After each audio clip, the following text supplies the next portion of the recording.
Korean archery is one of the most impressive traditional archery styles, especially if you practice the form that shoots to 145-meter distance.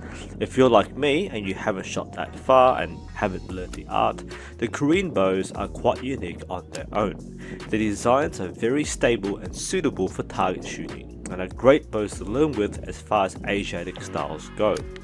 While the bulk of the quality Korean bows are of course made and sold in Korea, a small number have penetrated the Western market and are stocked in archery stores. The one I've borrowed for this review is the Monarq by Daylite Archery, specifically the rebranded version sold as the White Feather Forever Carbon. The Forever Carbon combines the sleek appearance and design of a traditional Korean bow with modern materials and performance. The bow is made from maple, fiberglass and carbon.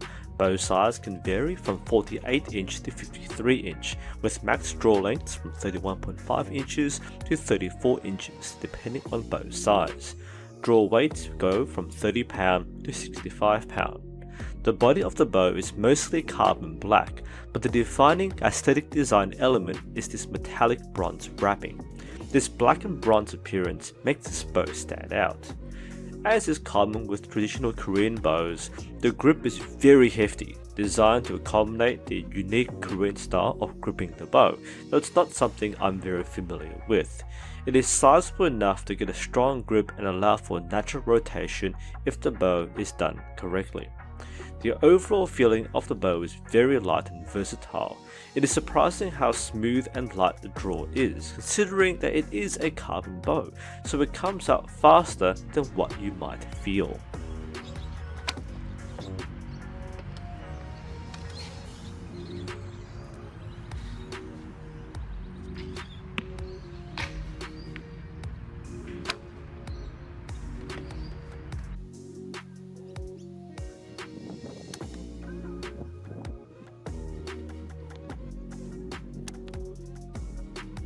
Alright, do that thing.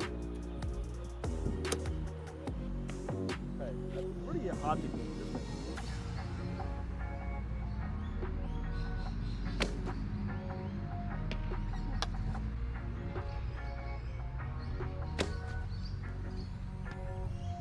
Watch out.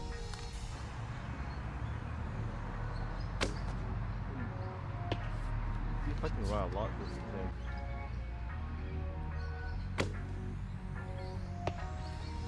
So the White Feather Forever Carbon, as with a lot of these bows, very light. I say this because, again, many people would go from shooting Western style, like Olympic style or compound, even just baby bow recurve, and they go to Asiatic traditional. I'm very surprised at how light these bows are.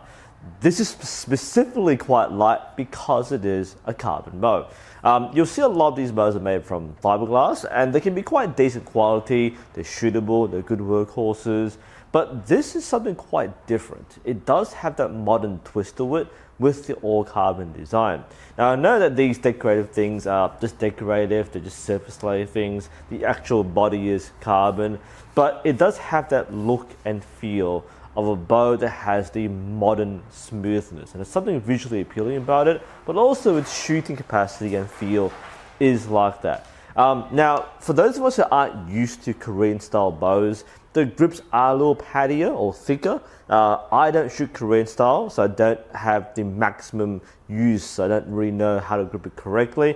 But regardless, it is a comfortable bow to shoot. So it does have a nice, soft, meaty padding, so you can hold it quite tight depending on what your style is. But overall, this bow is a marvel to shoot. So let's fling some arrows. We'll do the close range target inside here.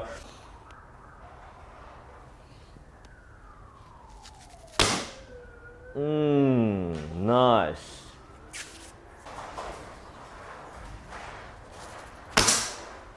Ooh. Yeah, I'm already splitting arrows. It's only 2 shots, but you can hear that. Let's actually aim somewhere else.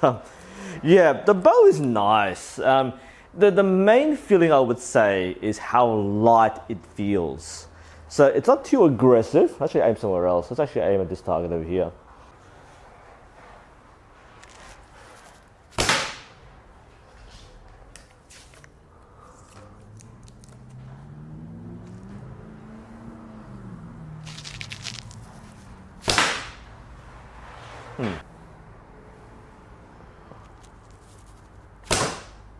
Ooh, not bad.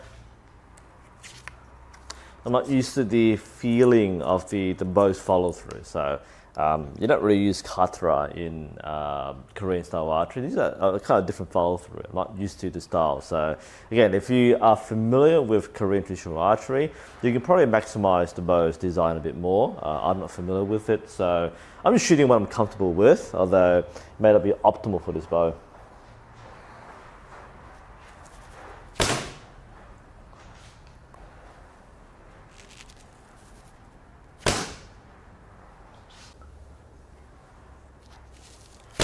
Nice. Oh, that's fun. I've been shooting this bow for a while now, so it's not like the impressions are mind-blowing to me. So my response is kind of muted. I always liked this bow. So when I first borrowed it, it was like the first touch was that's extremely light, and it doesn't feel like you're shooting a heavy bow. Okay, so this is very much that modern, sleek design with the traditional Korean geometry or design. So it combines the best of both worlds. So I think to me, it's the modern materials and the modern feel, but with traditional bow. And I think this is a step above the fiberglass bows you would normally use. I think the fiberglass bows are fine, by the way. Like, I use plenty of fiberglass bows. Many of the more well-known Korean bow brands like Kea will often make an affordable budget level fiberglass model. So these fiberglass bows can be very cost effective and a very good introduction to archery. If looking for something a step up from that, that is something a bit more consistent with its design materials, a bit more finesse and sleekness, this kind of design, the carbon design, specifically this particular model, is a very good feel. This is like the deluxe version of a bow you would use as a workhorse, so like a workhorse plus. So I find this is a very nice bow to use. So definitely a safe buy. I'm really enjoying the feel. Let's actually do one more sequence here. So we're gonna go for the 9 spot target. So we're at about 6 meters, so just inside the shed. But let's actually hammer that target and get some live feeling. All right? I haven't been commentating much because the bow is a very solid bow. Like if there's anything like really good about it, I would say it's really, really good, or it feels weird, but this is a solid bow. It's all round. There's nothing really outstanding about it, but also nothing really bad about it. So it's a very above average feeling bow. So let's just hammer some targets. We'll start from the top left. Let's see if I can get eyed in right away. Okay, a little off to center. And a little off center completely, like the arrow's completely wonky. Let's try the next one down. Okay, I'm not really sighting it in. Let's go one down below there. Okay, that's in the gold. Let's go, unfortunately obscuring. Let's go for the top middle. Okay. And they're going sideways. I'm not sure because I'm standing at an angle or whether they're just hitting my bow, but I'm just going to try and hammer out the spots.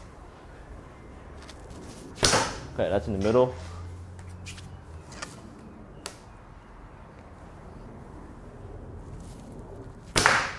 Yeah, hesitate that shot there. This is a great sequence. I think I'm standing off center, so the arrows aren't going in very well.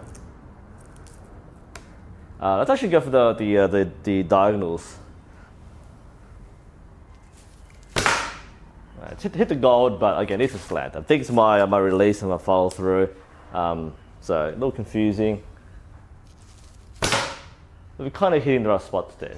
So we can blame that to my release, my follow through, arrows not matching, and so on. Target seems to be okay, but the bow definitely is a solid bow. I find this to be one of those bows which, like I said before, if I want a workhorse bow, this is probably it. Not my deluxe bow. There are bows which feel better, but it is a bow which I would happily bring around and shoot a lot because I know it's reliable. So if you're looking at this kind of bow and you're wondering, is it worth it? Definitely. Is it a bit pricey? There's some of the really cheap entry-level fiberglass bows, yes.